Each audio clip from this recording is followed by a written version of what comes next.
ja Maiju täällä taas. Ja nyt me jatketaan taas keskustelua erilaisista sovelluksista. Kun me puhutaan työskentelystä lasten ja nuorten kanssa, niin tietysti erilaisiin tilanteisiin vähän erilaisia sovelluksia ja työvälineitä olisi mukava löytää. Me ollaan kehitetty vähän työvälineitä siihen, miten keskusteluja lasten kanssa käydään, miten perheiden kanssa työskennellään, miten nuorten kanssa työskennellään. Periaatteessa kaikissa on vähän niin kuin ne samat ideat, mutta sovellettuna eri ongelmatilanteisiin. Ja nyt itse asiassa otetaankin ongelmatilanteeksi tilanteet, jolloin lapset tekee jotain väärin, asioita, jotka pitää oikaista heidän käyttäytymisessään. Ja silloinhan tähän kytkeytyy myös tämä anteeksi pyytämisen taito myöskin mukaan. Eli millä jäljillä me nyt ollaan? Koko maailma on omaksunut semmoisen periaatteen, että jos lapsi tekee jotakin väärää, varastaa, valehtelee, rikkoo, lyö toista lasta, mitä tahansa, kiusaa, semmoista, mikä niinku, ei, tuommoista ei tehdä. Ja silloin aikuinen, opettaja, rehtori niin joutuu miettimään, mitä minä nyt tälle teen. Ja se klassinen ratkaisu on aina ollut, että sitä lasta rankaistaan jollakin tavalla ennen vanhaa. Tiedätkö, se oli fyysistä se rankaiseminen ja nykyään se on, että minä otan sinun kännykän pois sinulta viikoksi. Valtava rangaistus. Niin mutta se idea elää vahvasti kaikissa kulttuureissa, että jos lapset tekee tai nuoret jotakin väärää tai kiellettyä, niin rankasta täytyy. Ja nyt me ollaan kaikki ympäri maailmaa ihmiset vähitellen alkaneet kyseenalaistaa, onko se nyt niin fiksua ja pitäisikö sitä vähän miettiä, ainakin miettiä miten rankaisee, koska ei se nyt mikään automaatti ole, että jos sä rankaset lasta, sitten se tekee jotain väärää, niin sitten se niinku muuttuu ja ei enää ikinä tee mitään pahaa. Kouluväki esimerkiksi usein kertoo juuri tästä, että sitten he antaa sen maksimimäärän 2 tuntia jälki-istuntoa, mutta sitten tuli toistuva toimintamuoto. Eli alettiin huomaa myös, että näillä ei ole niinku ikään kuin sellaista toivottua vastetta, että joo, lapsi on rankastu ja hän toivon mukaan ehkä jotain tajuus siitä, että näin ei voi tehdä, mutta se ei poistanut sitä, että hän teki muutama viikkoa myöhemmin taas ne samat töllöntyöt. Eli ikään kuin tämmöistä oppimista ei tapahtunut. Eli oliko tämä rankaisuautomaatti ikään kuin se oikea ratkaisu tässä, koska se ei tuottanut toivottua pysyvää tulosta? Helppo ratkaisu, mutta ei kauhean tehokas, jonka takia täältä ratkaisukeskeiseltä puolelta ja tietenkin myös restoratiivisen korjaavan oikeuden puolelta, sovittelun puolelta, joka puolelta on vähän niin kuin ruvettu kehittämään. Voisiko tämän hoitaa nämä tilanteet jotenkin fiksummin? Eli nyt me aletaankin itse asiassa, kun me puhutaan usein lasten ja nuorten kanssa, että varsinkin ratkaisukeskeisestä näkökulmasta, että hehän ottaa haltuun uusia taitoja. Ja nyt me aletaankin puhua itse asiassa vastuun ottamisen, vastuun tunnon taidosta. Onhan sekin taito, että jos sä oot tehnyt jotain väärää, niin sä kannat vastuun ja sä pyydät anteeksi ja sä teet mitä täytyy tehdä, jotta sä puhdistat maineesi.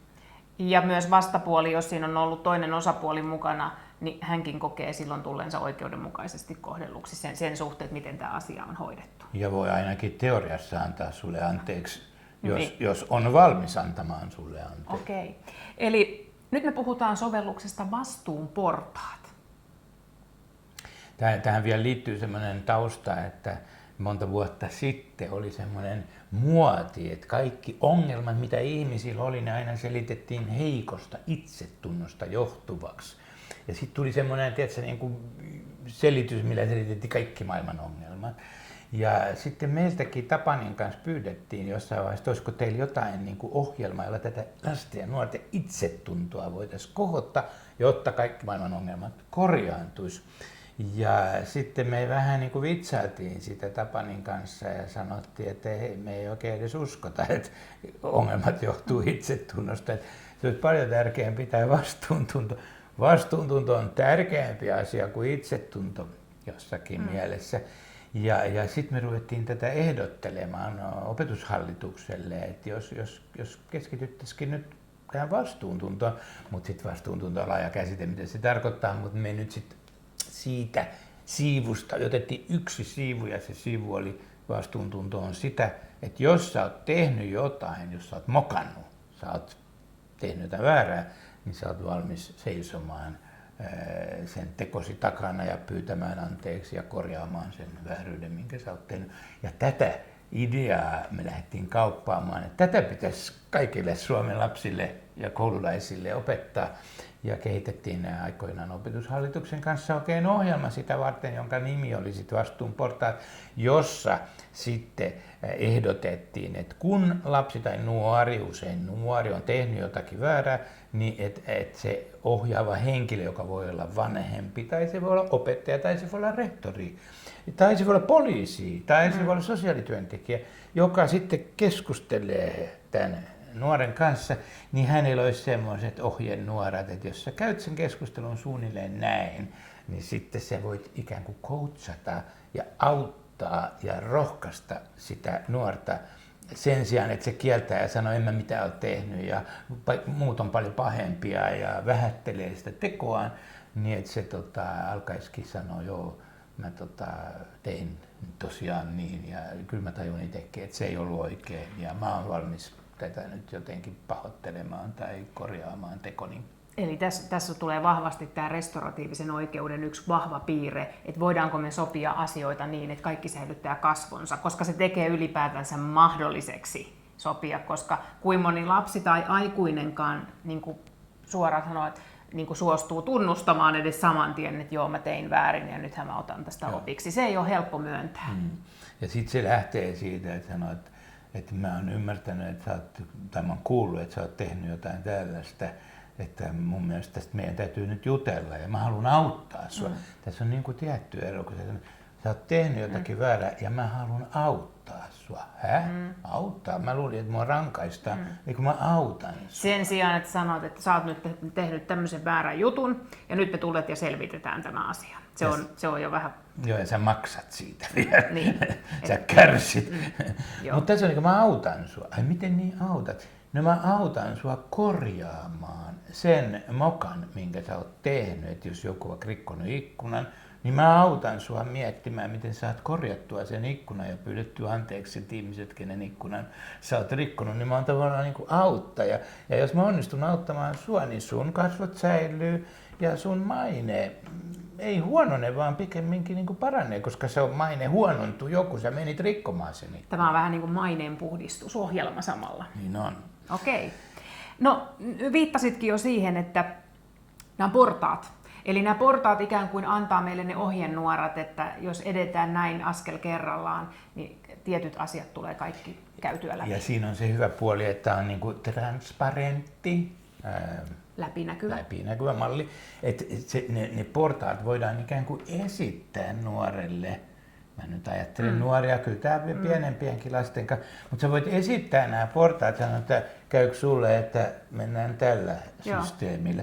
Ja sitä paitsi kouluissa tämmöiset portaat voidaan käydä läpi jo ennen kuin mitään on tapahtunut, niin sitten kaikilla lapsilla, nuorilla ja heidän vanhemmillaan kaikilla on jonkunlainen käsitys, että tämä menee näin. Eli vastuun portaat voi olla osa meidän yhteisiä pelisääntöjä. Et kun meillä sattuu jotain tällaista, tämä on se tapa, millä me tehdään. Yksi aika lähelle vertailtavissa oleva voisi olla nykypäivänä lasten vertaissovittelu, jossa on myös restauratiivinen oikeus taustalla. Eli miten on ennakkoon, se menee tietyn proseduurin mukaan. Tämä on hyvin samanlainen. Tämä on yksi sovittelun malli, ratkaisukeskeinen, restauratiivisen, korjaavan oikeuden sovittelun malli. Mutta me on puhuttu vastuun ottamisesta, niin että se ei ole sovittelua siinä mielessä, nämä väärintekijä ja uhri sovittelee, vaan että sä oot tehnyt väärin ja nyt sä hoidat tämän jutun ja mä neuvon sua ja ohjaan sua, kun sä hoidat ja otat vastuun siitä teosta. Ja ne vaiheet, mitkä me on kirjattu tähän, perustuu siihen kysymykseen, mistä muut ihmiset, ympäröivän elämän ihmiset, opettajat, rehtori, vanhemmat, mistä kaikki vois vakuuttua ja saada sellaisen fiiliksen, että nyt toi ei enää tee sitä toista kertaa. Että toi niin kuin käyttäytyy semmoisella tavalla, että siinä on jotain uskottavuutta. Ja kun kysyt ihmiset, mistä se uskottavuus tulee, mikä saisi sut uskomaan, että tämä väärintekijä on niin kuin että silloin jotain naksahtanut, niin siinä on tietyt vaiheet. Ja yksi, mikä ihmiset aina sanoo, no myöntäisi ainakin, että se on tehnyt väärin. Ja sen takia meilläkin se ensimmäinen vaihe on se myöntäminen, että jutellaan siitä, mitä on tapahtunut. Ja jos se nuori niin kuin aika reilusti kertoo, mitä hän on tehnyt, niin kyllä siitä jo ensimmäinen pieni niin kuin nitkahdus suuntaan. Tyyppi alkaa ottaa vastuuta teostaan, se ainakin juttelee siitä, mitä on tehnyt. Ja me ollaan sitten vaan huomattu, että ihmisethän ei mielellään juttele, että en mä mitään ole tehnyt. Niin se kieltäminen, sitäkin voisi vähän miettiä, että miksi ne niin kauheasti kieltää, että se voi johtua siitä, että ne pelkää sitä rangaistusta ja jos ne niin kuin tajuisi, että tämmöinen niin kuin reitti on olemassa, niin moni, jotka on tehnyt väärin, niin ne niinku hei, saaks mä tosiaan ottaa vastuun teosta? Mä otan mielelläni, niin sit ehkä mä vältän sen rangaistuksen, mutta jos sä otat vastuun sun teosta, niin se on itse asiassa vähän vaikeampaa. Rangaistus on itse asiassa aika helppo. No hyvä on, mä istun ne 2 tuntia jälkkäriä. No hyvä on, mä menen sinne vankilaan vuodeksi. No hyvä on, mä en edes tarvii puhelinta mun kännykkääni. Niin tavallaan tämä on aika vaativa tämä vastuunportaat, että se ei ole niin, että sä pääset koira veräjästä, vaan se on niin, että... Mutta silloin voisi oikeastaan sanoa, että kun tän ottaa haltuun, niin sillä on kyllä myös tervehdyttävä vaikutus itsetuntoon, että jos tähän asti mennään. Totta, silloin itsetuntoon, silloin sun maineeseen, silloin sun henkiseen, voisi sanoa henkiseen kasvuun, koska sä oot nyt isompi, fiksumpi ihminen, kun sä oot mokannut, mutta sä otit vastuun sun teostaan, että sä oot niinku kasvanut ihminen, vähän tullut fiksummaksi. Ennen kuin käydään lyhyesti nämä portaan askelmat läpi, niin haluan tarkentaa vielä sitä, että onko niin, että tämä on menetelmä, sovellus, jota ainoastaan ammattikasvattajat pystyy käyttämään? Se oli tarkoitettu alun perin tämä vastuunportaat ikään kuin työkaluksi opettajille ja tietenkin rehtoreille ja ketkä nyt siellä koulumaailmassa näitä nuorten vääryyksiä hoitaa. Ja sitten aika pian ruvettiin, että no eihän tämä nyt ole vaan opettajille, tämä on niin kuin vanhemmille kanssa, että vanhemmat vois kotona käyttää ja kaikki muutkin kasvattajat. Ja jopa niin, että joku kehitelmä tai sovellutus päiväkoteihin, koska päiväkodeissa on joskus kanssa niin, että ne yrittää että vastuuta opettaa lapsille. Ne lyö toista, sitten tulee opettaja ja sanoo, pyydä anteeksi. Ja sitten ne kyllä pyytää anteeksi, no anteeksi, mutta sitten ne lyö heti kohta uudestaan. Niin siellä päiväkodissakin voisi vähän miettiä, että okei, kun ne tekee ne lapset jotain väärää, niin ne pyytää anteeksi, niin sitä tapaa, millä se lapsi pyytää anteeksi, sitä voisi vähän niin kuin, hioa, että koska me tiedetään, että semmoinen vaadittu anteeksipyyntö ei tehoa, ja se on niin kuin aika erilaista kuin tämä vastuun portaille. Lapset on anteeksi automaatteja, eli he tietää, kun he sanoo no anteeksi, niin he pääsee pois tilanteesta, mutta mitään oppimista ei ole tapahtunut. Se on niin kuin koira veräjästä. Ja mehän halutaan, että sinne niin kuin tapahtuisi jotain, että se lapsi. Ja sen takia pienten lastenkin kohdalla, jos halutaan sitä anteeksipyyntöä, joka on kyllä yksi askel tässä, jos sitä halutaan, niin se kannattaisi enemmän sanoa näin, että se mitä sä teit ei ollut kivaa, se ei ollut reilua. Niin sun pitäisi varmaan pyytää anteeksi. Niin mieti vähän, että koska sä olisit siihen valmis ja millä tavalla sä haluaisit ehkä piirtää jonkun anteeksipyyntökortin tai jotain. Että siitä tulee semmoinen niin kuin pohdiskeluasia eikä tämmöinen mikä automaatti. Se on niin kuin karhun palvelus sille lapselle ja kenelle tahansa semmoinen, niin kuin, että nyt pyydät anteeksi ja tästä et lähde ennen kuin olet pyytänyt anteeksi. Ei se ole mitään niin kuin vastuunportaita. Mutta nämä portaathan on äärimmäisen selkeät, eli mikä ettei tämä toimisi ohjenuorana ihan tavallisille vanhemmille. Kyllä, ja keskenäänkin joskus vanhemmat loukkaa toinen toisia ja sitten niiden pitää pyytää anteeksi omalta puolisoltaan jonkun vääryyden teko tai sisko tai veli. Ja ihmiset voisi tavallaan, mä joskus sanonut, että vastuunportaat on niin kuin laajennettu anteekspyyntö, että se on niin kuin vähän niin kuin tarkkaan pohdittu, että miten semmoinen anteekspyyntö tapahtuu, ettei se ole läpihuutojuttu. Okei, no nyt katsotaan, miten tehdään ei-läpihuutojuttu. Eli käydään ihan tiiviisti nämä vastuunportaat läpi, miten tämä etenee ja sitten lopuksi vähän vinkataan, että jos haluaa vielä vähän enemmän perehtyä tähän, niin mitä kannattaa tehdä. Okei, ensimmäisenä nyt minä olen tehnyt pahdan teon Joo. ja vahingossa rikkonut sun silmälasit. Ja nyt kun mä lähden vastuunportaita kiipeämään, niin ensimmäisenä on myöntäminen. Niin jos sä oot vahingossa rikkonut mun No tahalleen. se pitäisi varmaan olla tahalleen. Tahalleen. Suutuin sulle ja suutuspäissäni paiskasin ne. Joo, just näin. No nyt se sopii tähän Joo. tämmöiseen. Että se on niinku, siinä on joku semmoinen tahallisuuden tai harkittu. Että jos se on todella vahingossa tapahtunut, niin sitten varmaan sitä voi muulla tavalla käsitellä. Ja sitten me alettaisiin sun kanssa juttelemaan, niin ensimmäinen, että pitäisi jutella siitä, mitä on tapahtunut. Ja jos sä oot lapsi tai nuori, sä en minä halua jutella ja sä niin kuin lähet pois. Ja no, mä sanoin, että no, jutellaanko sitten illallisen jälkeen tai koulun jälkeen. Että me niin kuin sovitaan palaveri ja sitten tästä, mitä on tapahtunut, niin me jutellaan. Ja mä vakuutan sulle, että mä en aio, niin kuin, tässä ei kysy ollenkaan rankaisusta, mä vaan haluan, että me jutellaan ja käydään läpi, mitä tapahtuu. Sitten sä tuut ja sitten me jutellaan, mitä tapahtuu. Ja sitten mun pitäisi seuraava, eka askel on siis tämä, että me niin kuin jutellaan siitä. Ihan lepposasti, mutta niin kuin rauhallisesti käydään läpi, mitä tapahtuu ja mitä sitten tapahtuu. Ja tämä on itse asiassa tärkeä kysymyksen asettelu. Sä käytät sanaa, mitä tapahtui. Ei tullutkaan tässä muodossa, mitä sinä teit. Mitä tapahtui? Vaan nyt kerrotat, mitä tässä tapahtui. Mä suutuin ja sitten kun mä suutuin, niin mä menin ja mä ajattelin, että mä oon niin vihainen. Sitten mä otin ne silmälasit ja ei mun ollut sitten tarkoitus niitä rikkoa. Me käydään niin kuin läpi se tapahtumaketju ja kuka näki ja näin. Ja sitten mä kysyin, että no miksi se on väärin tehdä niin? Oliko se sun mielestä väärin tehdä niin? Ja sä sanoisit sitten tyypillisesti, että no oli se väärin. Sitten mun pitäisi vielä kysyä, että miksi se oli väärin. Tämä on niin kuin se, mä en kysy, tämä on aika suuri ero, koska normaalisti ihmiset kysyvät, miksi sinä rikoit ne, miksi sinä otit rahaa, miksi sinä valehtelit, miksi sinä löit, miksi sinä, ja se on kauhea kysymys se miksi, sitten tulee sellainen paha olo, että sä tiedä miksi sä oot mennyt tekemään. Aika usein lapset ei tiedä, ne on hetken puuskassa tapahtuneita. Mutta me kysytään myös miksi, mutta me kysytään miksi se oli väärin. Ja se on paljon parempi kysymys, se panee ihmisen, joskus ei ehkä tiedä.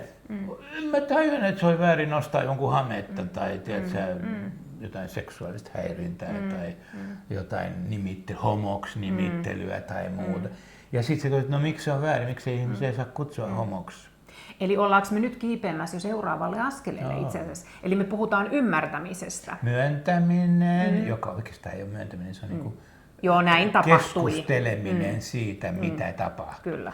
Toinen askel, no miksi se on sitten väärin tehdä niin, tai miksi me on kielletty, tai miksi on tehty sellainen sääntö, että niin ei saa tehdä. Ja siinä vaiheessa, kun ihminen niin alkaa tajua, että se on sen takia väärin, tai joku selittää. Sanotaan, että mä kysyisin, no miksi se on väärin niin rikkoa toisen silmällä. Jos sä sanot, että en mä tiedä, niin mä en rupea sulle saarnaa, mun kuuluisi nyt tämän mallin mukaan. Mä sanon, keneltä sä haluaisit kysyä? Onko tämä myöskin se kohta, milloin lähdetään käymään keskustelua siitä, että pystyykö niin kuin tekijä ikään kuin asettumaan toisen asemaan, että no millainen olo tai fiilis sille tuli, miltä siitä tuntuu, koska pitäisi ehkä ymmärtää vähän sitäkin, että mitä se aiheutti toiselle. Just niin, mutta sen sijaan, että sä sanot, no etkö sinä edes kadu tekoasi, tajutko sitä, mitä toisesta tuntuu, kun sille tehdään tällä tavalla, niin yritetään välttää tämmöisiä niin kuin syyllistäviä kysymyksiä ja sen sijaan mennään vähän niin kuin mutkan kautta, tosin samaa asiaa kohden, mutta kun sä sanot, miksi se on väärin, niin sit sä alat miettiä sitä vähän niin kuin, miksi ylipäätänsä ihmiset on sopinut, että toisia ei tapeta tai autoja ei varasteta tai tiedätkö, huumeita ei käytetä ainakaan koulussa. Niin mikä ikinä se vääryys onkin, niin sit sä mietit, no miksi se on väärin, miksi ei saa esimerkiksi polttaa hassista niin välitunnilla koulussa. Nyt toinen rupeaa miettimään ja sitten se niin kuin tajuu, että se on väärin. Niin sä et niin kuin sano, että sun pitää katua, vaan sä sanot mieluummin, että oot sä ajatellut, miksi se on niin kuin väärin. Tai onko se sun mielestä väärin? Jos sä sanot, ei se mun mielestä väärin, mä sanon, no miksi se on muiden mielestä väärin? Ja tavallaan niin kuin ruvetaan pohtimaan sitä, että miksi asia on väärin, ja se on, niin kuin, voisiko sanoa, katumisen esiaskel. Ja sitten on paljon helpompi katua, kuin edes tajuu, miksi joku asia on väärin. Näin se etenee. Ja nimenomaan näissä tilanteissa, jos siinä vastapuolella on toinen osapuoli, eli sä oot esimerkiksi kiusannut toista, niin mäkin olen huomannut, että usein keskustelut nuorten kautta mentiin vähän sitä kautta, että no, onko sulle itselle joskus käynyt joku vastaava, että joku sua olisi tolleen nimitellyt? Millainen olo sulle tuli siitä? Jolloin taas mennään oman ymmärtämisen kautta, eikä niin, että kuule, tiedätkö miltä tuosta toisesta tuntuu. Oletko ajatellut niin, koska ei niitä kiinnosta, mutta se oma napa kiinnostaa. Se on parempi. Okei, eli nyt ollaan ymmärtämisen ympärillä aika paljonkin pyöritty. Ja siinä ei auta se, että ymmärräksä kuin väärin se teet. Se ei ole. Ei vaan miksi se on väärin tai miksi on sovittu, että se on väärin. Ja seuraava askel meillä on sitten, nämä on siis ehdotuksia, miten kannattaa keskustella. Tämä on malli, yksi malli. Ja se on anteeksipyyntö, ja kyllä niin kuin vastuunottaminen tietenkin sisältää anteeksipyynnön. Niin kuin sanoin, tämä on laajennettu anteeksipyyntö. Tämä ei ole vaan anteeksipyyntö, vaan tässä on enemmän. Ja anteeksipyyntö tarkoittaa, että no olisit valmis pyytää anteeksi, tai haluaisit sä pyytää anteeksi, tai milloin sä olisit valmis pyytää anteeksi, tai millä tavalla sä haluaisit pyytää anteeksi. Ja sitä tapaa, se ei ole niin kuin, että pyydä anteeksi, vaan se on, millä tavalla olisi hyvä pyytää anteeksi. Ja sitten kun sitä ruvetaan miettimään, no pyydätkö anteeksi niin kuin kasvotusten vai soita, lähetätkö tekstariin, olisiko se hyvä se tekstari vai pitäisikö ihan henkkoht pyytää. Sä alat niin kuin pohtia, me ollaan itse suosittu, minäkin olen omien lasten kanssa, että semmoinen mahdollisesti niin kuin kirjoittaa anteeksi pyyntökin. Ei ehkä pienille lapsille anteeksipyyntökortti, mutta ehkä isommille jopa anteeksipyyntökirje, jos se tuntuu sopivalta. Toisin sanoen anteeksipyyntö on aina uskottavampi, kun se on julkinen. Ja onhan se julkinen, jos olet kirjoittanut, vaikka ei siinä ole ketään ympäri, mutta se paperihan voi mennä. Niin se on julkinen, kirjallinen, kasvotusten, omalla, ensin olet saanut valmistautua, ei tarvitse niinku yhtäkkiä. Niin kyllä anteeksipyynnöstäkin olisi paljon mietittävää, ja nyt onkin, kun on ollut nämä MeToo-kampanjat ja muut, niin sitä on niinku paljon lehdissä käsitelty, minkälainen anteeksipyyntö on niinku uskottava. Ja lasten kanssa työskennellessä on huomannut myöskin sen, että tässä on tärkeää muistaa, että silloin kun anteeksi pyydetään, niin lapsille on itselleen myös selvää, että mitä he pyytää anteeksi. Eli se pitää sanoa kanssa. Että he ei vaan sano, että no anteeksi, vaan anteeksi, että minä ja mitä. Eli että se tulee myös sille vastapuolelle ja hänelle itse, että mitä hän on nyt pyytämässä anteeksi. Muuten se on taas se automaattisana, joka tulee sieltä. Ja mielellään vielä tämä anteeksi sitä, mitä mä tein, mä tajuun, että se oli väärin. Ja sitten vielä, että se anteeksipyyntö sisältäisi jonkinlaisen tarjouksen tai ehdotuksen, että mä voisin hyvittää. Että ei vaan niin kuin pyydä anteeksi, vaan niin kuin jotenkin hyvittäisi. Eli tähän anteeksipyynnön rappuseen itse asiassa linkittyy suoraan seuraava, joka on haluttu nyt vielä erikseen laittaa, sovittaminen, hyvittäminen. Joo. Että sitten niin tekisikö mä jonkun palveluksen sulle vai maksaks mä sulle 1,000 €, korjaaks mä sen ikkunaan vai autaks mä sua läksyissä.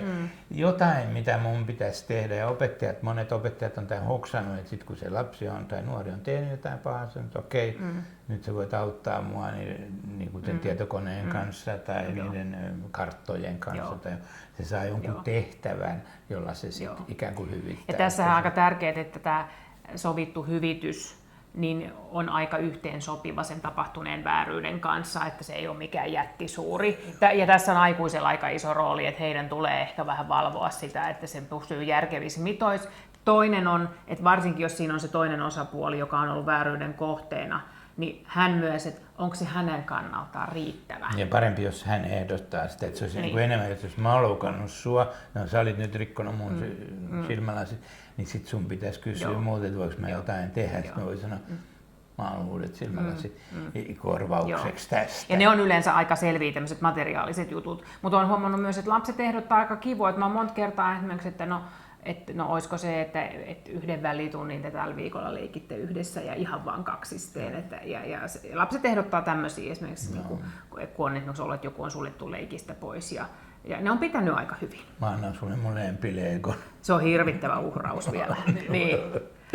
tai mä annan sulle mun poken, tai mikä se on, ne on aika isoja juttuja. Mutta ne on nimenomaan, että ne tulee sieltä lasten maailmasta, silloin siksi heidän täytyy olla sitä tekemässä. Meidän aikuisten keksimät hyvitykset on aivan erilaisia, ne ei istu ollenkaan siihen lasten maailmaan. Joo, se on neuvottelukysymys, missä se uhri, jos on olemassa uhri, niin uhrin täytyy osallistua siihen ja miettiä, mikä olisi sun mielestä hyvä tapa korvata. Eikö tämä on niin kuin sovittelun periaate? Ei tässä mitään uutta ole.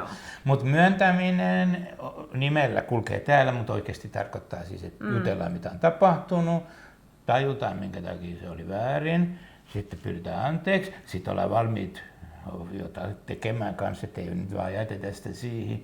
Ja se on niin kuin tavallaan rangaistuksen sijaan sä hyvität. Hyvittäminen on, mä joskus jopa sanonut hyvitysrangaistus. Ikään kuin ihminen on niin rangaistus suuntautunut, että sit kun se on nyt hyvitysrangaistus, niin se menee paremmin läpi. Ja sitten on enää 2 vaihetta jäljellä ja seuraava vaihe on vähän hankala, kun sen nimi on lupaaminen. Ja se niin kuin tarkoittaisi, kun ei se ihan tarkoita sitä, että lupaathan, että tee tätä enää toista kertaa, koska on niin paljon tyhjiä lupauksia. Esimerkiksi perheväkivallassa, niin se väkivaltainen mies tai nainen tai kuka niin hän nyt lupaa joka kerta, ettei ikinä tee enää toista kertaa ja kyynelet silmissä ja muuta. Että se lupaaminen ei tarkoita nyt vaan sitä, että sä niinku lupaat, että sä et ikinä tee, vaan se lupaaminen tarkoittaa, että pohditaanko vähän sun kanssa siitä, että miten me voitaisiin välttää, ettei tätä tapahtuisi toista kertaa. Ja olisiko samalla myös, siis sehän on jatkosta sopimista, että jos sattuu niin että tämä lipee. Niin. Eli me jopa etukäteen sovitaan, ja lapsi itse sanoo, mitä me tehdään sitten, jos lipee uudestaan. Tämä tapahtuu uudemman kerran. Ja sitten se saattaa ehdottaa jotain, että no sit mä en saa käyttää mun puhelinta viikkoon tätä. Ja sitten sä mietit, että onkohan toi ollenkaan niin hyvä. Et mä muistan yhden tämmöisen esimerkin, missä tyttö oli ollut lintsannut koulusta. Ja sitten kaikki oli sovittu ja muuta, että no ei enää lintsata ja muuta, niin sitten tuli tämä kohta, tämä lupaaminen. No sovitaanko nyt, ettei enää lintsata sieltä? Joo. No entäs jos sä kuitenkin sit lintsaat, niin mitä sitten? Niin sitten lapsi saattaa ehdottaa jotain aika niinku rajua rangaistusta itselleen, joka sitten sä mietit, no en mä tiedä haluuks mä niinku ton tyyppistä. Niin sitten mun mielestä parempi oli sitten, että sovittiin, että jos lapsi lintsaa uudestaan, niin pidetään sitten vähän isompi kokous ja palaveerataan isolla porukalla. No missä on opettaja, rehtori ja kaverit ja no varmaan lapsi ei halunnut lintsata toista kertaa, koska se pelkäsi sitä seuraamusta, joka ei ollut hänen ehdotus, vaan se oli tämä ikään kuin Tai onko se sitten tässä taas yhtä sopiva sen kanssa, että okei, se määrä, minkä lintsasit, niin miten se hoidetaan, että tämä oppimäärä tulee tehtyä, että mikä on se sopiva juttu siihen. Okay. Ja tässä tapauksessa se oli isompi palaveri. Ja se ei ole ollut yhtään huono monta kertaa, jos joudutaan miettimään sitä, että mitä tapahtuu, jos tämä toistuu. Niin sen sijaan, että sit rangaistus kovenee, niin voi sanoa, sit väki, pidot paranee, kun väki vähenee, mutta tästä tulee päinvastoin. Pidot tiukentuu, kun väki lisääntyy. Just. Niin. Että sitten otetaan isompi porukka ja mietitään yhdessä. Niin se on semmoinen kauhu, mikä saattaa jarruttaa kyllä.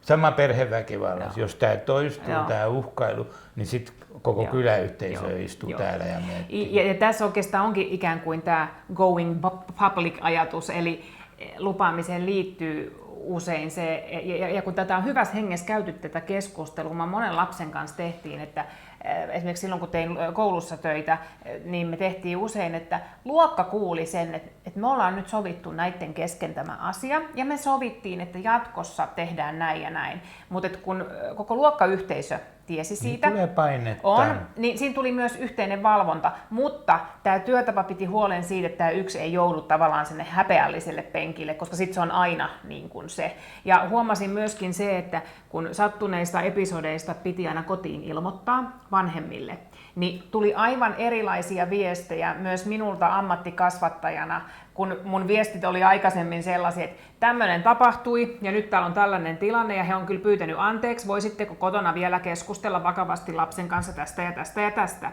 Ja Saattoi käydä myöskin niin, että sen jälkeen seuraavat 2 viikkoa minä kävin erittäin tiukkaa kirjeenvaihtoa vanhempien kanssa, koska he myös sanoivat, että miten siellä koulussa ei nyt osata hoitaa tätä ja tätä ja tätä, jolloin se meni aika väärille raiteille. Kunnes rupesinkin menemään vastuunportaita pitkin ja viestien sisältö olikin, tämmöinen tapahtui. Me käytiin tämmöinen keskustelu, lapset osasivat keskenään todella hyvin sopia tämän, olemme hienosti tehneet jatkoa varten tällaisen suunnitelman. Tältä erältä asia on heidän kanssaan sovittu ja osoittivat erittäin taitoa hankalassa tilanteessa sopia tämä asia. Minun lapseni, voin olla ylpeä hänestä. Jolloin nimenomaan sieltä vanhemmat koki ylpeyttä ja lapset uskalsi ylipäätänsä viedä sen viestin kotiin. Joo. Eli tästä tuli aika iso käännös siitä, jolloin kiivettiin koko ajan kohti tätä uutta taitoa, vastuuntunnon taitoa. Ja se onkin oikeastaan tässä nyt viimeisenä portaana. Me kiinnitettiin huomiota, kun tätä paljon mietittiin, että mikä se on se viimeinen niitti, joka saa ympäristön ihmiset kokemaan, että kyllä se nyt on ottanut vastuuta, ymmärtänyt, että se oli väärin, muuttunut.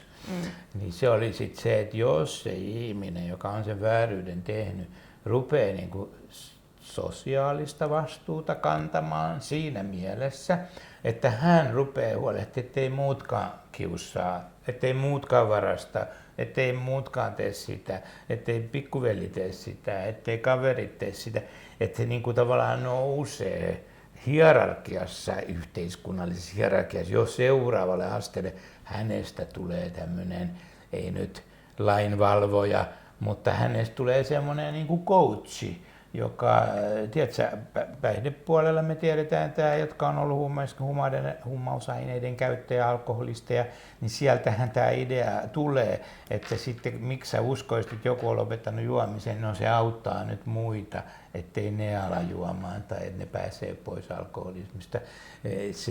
Se oli aikaisemmin nettiriippuvainen, peliriippuvainen, sitä ja tätä, mutta nyt se auttaa muita. Siinä vaiheessa, kun sä rupeat auttaa muita, niin sä oot vähän korkeammalla jo siellä vastuun portailla. Sä et ole enää vaan tämmöinen väärintekijä, joka just pyysi anteeksi ja lupasi, ettei tee toista kertaa. Sä oot jo tavallaan noussut ja kasvanut ihmisenä niin paljon, että sä vähän jo tuet niitä muitakin. Tämä oli oikeastaan tämmöinen hyvin tiivistetty katsaus tähän. Ja nyt sitten, jos haluaa lähteä enemmän perehtymään asiaan, ehkä kokeillakin, niin annetaan muutama vinkki siitä, että mistä voi nyt ehkä lukea ja tutustua pikkusen enemmän. Kirja on ollut olemassa, Opetushallitus sitä on kustantanut. Tapani Ahola ja Harri Hirvihuhta kirjoitti sen, ja sen nimi on Vääryydestä vastuuseen. Joka mokaa ottaa vastuun, eikö se oli se video? Joo, se oli se video. Siitä on tehty tämmöinen koulujen ikään kuin aamunavausmateriaali on myös tehty tästä. Mutta sitten me puhuttiin pitkään tästä anteeksi pyytämisestä ja voidaanko se tehdä kirjeen muodossa ja miten. No ei tämmöisiä kirjeitä ole ihan helppo väsää, niin tähänkin voisi netin kautta löytyä yksi apuväline. Joo, siellä on se self-helper-ohjelmisto. Meillä oli alun perin semmoinen kivasti kuvitettu näillä samoilla kuvilla kuvitettu semmoinen, mutta se on teknologisesti vanhentunut Flash-ohjelma. Semmoisen mä kehitin semmoisen, että se kysyi tavallaan vastuunportaat kysymykset, sit sun piti kirjoittaa vastaus, ja sitten se koosti sun vastauksista tämmöisen anteeksipyyntökirjan, jonka saattoi antaa sitten sille. Ja olisiko nyt niin, että tähän kuvaruudun päälle tulisi polku? Kyllä varmasti. Mistä pääsee kokeilemaan, voitte päättää keneltä kokeilette pyytää anteeksi kirjeitse. Tai kuvan alle, joo. Joo.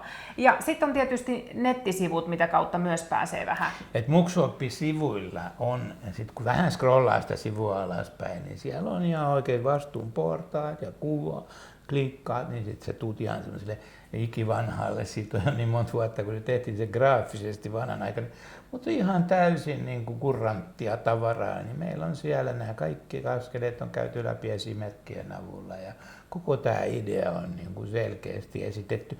Ja vaikka tämä on ollut jo monta vuotta olemassa tämä vastuunportaat, niin se on kuranttia tavaraa, että jopa meidän lainsäädäntö ja ohjeistukset on lähestynyt tätä vastuunportaat. Puhutaan, onko se puhuttelu vai mikä sen nimi on, koulumaailmassa puhuttelu käytetään vai mikä Sovittelu se melkein sielläkin alkaa olemaan tänä päivänä ehkä eniten. Lähtenyt ikään kuin lasten vertaissovittelun kautta, mutta nyt sitten puhuttelu oli vanhassa tarkoituksessaan nimenomaan, että rehtorin puhutteluun eli saarna tuli, mutta nyt se on ehkä enemmän vuorovaikutuksia. Joo, ja tämä on nykyaikainen puhuttelun muoto. Sä puhuttelet edelleen, mutta sen sijaan, että sä puhuttelet sormen pystyssä, niin sä puhuttelet ikään kuin coachaava puhuttelu, sormen pystyssä puhuttelun sijaan. Sitten tietysti, jos ihan vaikka tavallisena vanhempana haluat niin kuin kevyt version, että no miten mä voisin tätä vastuunportaiden periaatetta niin kuin seurata, niin mikä voisi auttaa mua lapsen kanssa toimimaan? No ainakin meillä on, me ollaan tehty niin kuin paljon matskua tästä vastuunportaista. Me ollaan niin kuin toivottu, että tämä leviäisi koko maailmaan. Ja on se käännetty monelle kerran. Kyllä se on olemassa saksaksi ja ruotsiksi ja jotain muitakin kieliä. Mutta tämmöinen kanssa olemassa, tämmöinen Veikka teki väärin niminen. Tiedätkö, tämä on niin kuin kuvakirja. Ja tätä me ollaan suositeltu, että ihmiset kattois läpi, niin on kuvat ja tätä voi lapsen kanssa lukea ja tässä käydään periaatteessa vastuunportaat läpi. Tässä on vähän pienempi lapsi ja se on varastanut rahaa isältään ja nyt sitten koko perhe miettii, että no pitäisikö sitä rankaista vai ei ja sitten ne päätyy perheenä, että ne antaa hänelle ikään kuin mahdollisuuden ottaa vastuun teostaan ja käyttävät siinä vastuunportaita ja sillä tavalla tehdään niin kuin vastuunportaita tutuksi perheiden käyttöön jopa pienempien lasten kanssa sopivin osin. Okei, ja sitten viimeisenä vinkkinä oikeastaan niille, jotka todella nyt aikoo erikoistua asiaan, niin nettikurssin kautta oppimaa.fi on semmoinen paikka, missä on erilaisia ratkaisukeskeiseen kasvatukseen liittyviä nettikursseja, ja siellä Tapani Ahola vielä juurta jaksain käytävän koko vastuunportaat ohjelman läpi, että jos haluaa todella perehtyä tähän niin kuin alkaa vetää kaikenlaista sovittelua, pätee aikuisiin ihan yhtä hyvin. Okei, nyt meistä jokainen menee läheisen luo, jonka kanssa on ollut vähän sukset ristissä harjoittelemaan ja kiipeämään vastuunportaita. Yes.